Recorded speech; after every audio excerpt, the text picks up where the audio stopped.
Alright, so that's obviously Olivia and not me. So this video, Olivia was going to do the voiceover, but she tasked me to do it. So we're going to just wing it. So looks like we got some felt, and we're going to measure out, you know, a little box. I don't know what she's measuring, but spoiler alert, this video is making a Pokemon plushie. Obviously, you would know that by the title, but just wanted to reiterate that. That little mini pizza cutter is pretty cool. She's going to cut out a little square. Oh, I was right. Nice. She cut out a little square, multiple little squares. Oh, does that give you guys a hint of what Pokemon this is going to be? I already know. I mean, come on. Now now you got to know, right? Looks like a little eggshell. You know what I'm saying? Spoiler alert.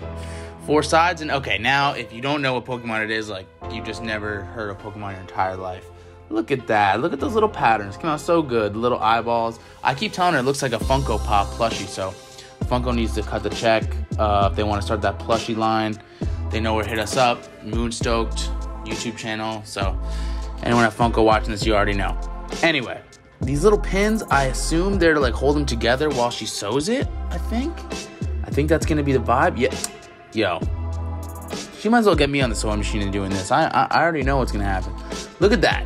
That looks nice. And then you got it. Obviously, Togepi. It would be a circle. I think it's like an egg, right? So in our case, she's doing the cubed Pokemon. So we got to make 4 sides to a cube and cube them on up. Oh man, this is looking awesome.